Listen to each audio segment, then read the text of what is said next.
I love my love, and well he knows. I love the ground whereon he goes. If you on earth no more I see, I won't serve you as you have me. In 1974, a quiet little film called Where the Lilies Bloom captured the hearts of audiences with its simple beauty, emotional depth, and unforgettable performances. Based on the beloved novel by Vera and Bill Cleaver, the movie tells the story of the Luther family. 4 children living alone in the Appalachian Mountains, struggling to survive after the death of their father. At its heart, it's a story about family, survival, love, and independence, and the unspoken bond between 2 sisters, the fiercely determined Mary Call Luther and her gentle, kind-hearted sister Devola, played by a young Jan Smithers. A true family movie, that's why I'm the one narrating it. This is Michael J. Fox. Please like and subscribe to Bailey's Quarter for future videos. Now, this is the story of Where the Lilies Bloom, and how Jan Smithers, in her first major film role, helped bring tenderness and soul to one of the most hauntingly beautiful films of the 1970s. The story unfolds in the mountains of North Carolina in a world where poverty, pride, and nature intertwine. The Luther family lives in a rundown farmhouse miles from town. Their father, Roy Luther, played by Rance Howard, is old, sick, and dying, but his pride runs deep. He refuses charity, government aid, or the help of neighbors. To him, self-reliance is everything. And he instills that lesson in his children, especially in his strong-willed daughter, Mary Call. Mary Call, played by Julie Golson, is just a teenager, but she carries the burden of an adult. She's smart, resourceful, and stubbornly independent. She takes care of her 3 siblings: Devola, the sweet, simple-hearted sister; Romy, the adventurous brother; and Ima Dean, the youngest. The Luthers live off the land and gathering herbs, roots, and plants to sell in town.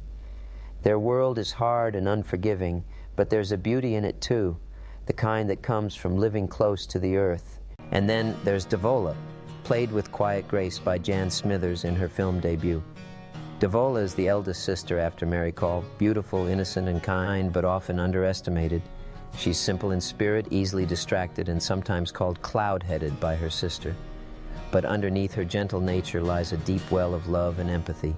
Jan Smithers gives Devola a presence that feels timeless, soft-spoken, radiant, and pure.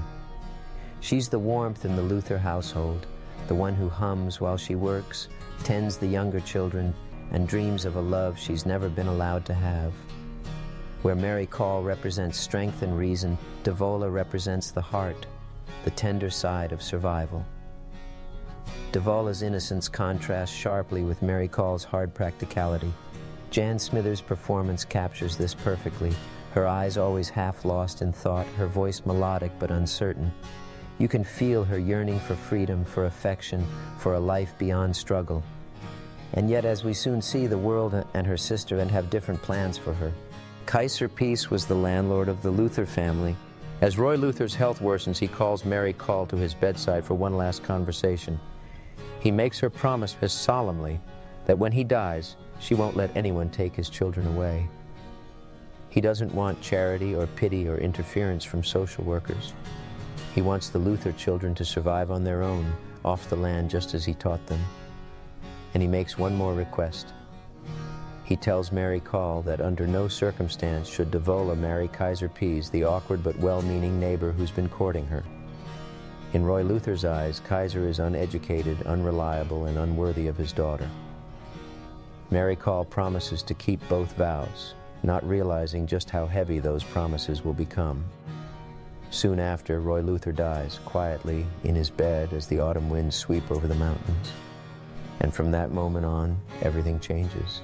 With their father gone, Mary Call becomes the head of the household. She buries Roy Luther in secret, right on the hill behind their house, to keep the authorities from finding out.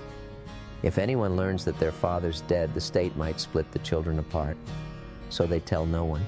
And they must keep coming up with plans to hide Roy Luther's passing from Kiser and others who visit the house. Mary Call becomes the provider, the protector, and the enforcer of her father's rules. She works the land with Romy, sells herbs to local buyers, and keeps the family afloat with fierce determination. Devola, meanwhile, remains gentle and loving, but begins to feel trapped under Mary Call's watch. Her innocence becomes both her strength and her burden. And Jan Smithers' performance makes us feel every bit of that internal struggle. The way Devola looks longingly at the fields, the way she hesitates before defying her sister. Kiser Pease keeps coming around, bringing food, tools, and kindness. He loves Devola sincerely, but Mary Call sees him only as a threat, a reminder of her father's warning. But Mary Call refuses to see it. She's determined to honor her father's wishes, even if it means denying her sister happiness. As winter sets in, the Luther children's struggle deepens. Their food runs low, the roof leaks. Mary Call's pride that the very thing her father taught her starts to backfire. When Kiser Pease falls ill, it's Devola who helps care for him, despite her sister's protests. Her kindness softens Kiser's rough edges. Slowly, a mutual affection grows, one based not on convenience but on compassion. Over time, that compassion builds up to love. One night, a storm hits. The house is battered by wind and rain. The symbolism is clear. Nature itself seems to be testing Mary Call's resolve. By now, Devola's patience is wearing thin. She begins to assert herself, gently but firmly, showing that she has a quiet strength of her own. Eventually, Devola follows her heart. She chooses love and marries Kiser Pease. At first, Mary Call feels betrayed, but over time she begins to understand. She realizes that Devola's kindness and goodness aren't weaknesses, they're her greatest strengths. Where Mary Call's pride isolates her, Devola's warmth connects her to others. Jan Smithers shines in these moments. Every smile, every hesitation, every tear feels real. Her portrayal of Devola is so natural, so human, that you forget you're watching a performance. Devola's marriage becomes a symbol of hope, proof that love and humility can coexist with dignity and self-reliance. By the end, Mary Call learns to let go, to accept help, to accept change, and to see her sister not as simple-minded but as deeply wise. Where the Lilies Bloom isn't just a survival story, now it's a meditation on pride, family, and the beauty of the human spirit. The lilies that bloom on the hill where Roy Luther is buried are more than flowers. They represent renewal, forgiveness, and the endurance of life, even after loss. Mary Call learns that true independence doesn't mean isolation, it means balance. And Devola, through Jan Smithers' luminous performance, becomes the heart of that lesson. Her warmth and innocence remind us that strength takes many forms. Sometimes it's the courage to love when the world tells you not to.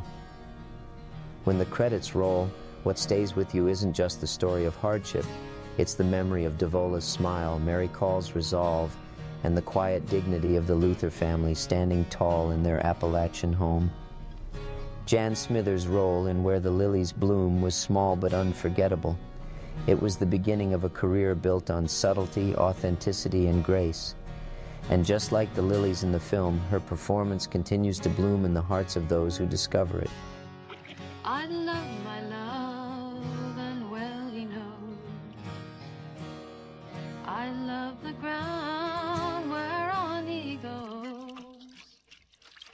If you on earth no more I see, I won't serve you as you have me. Please click on the like and subscribe for more reviews, tributes, and videos from Bailey's Quarter.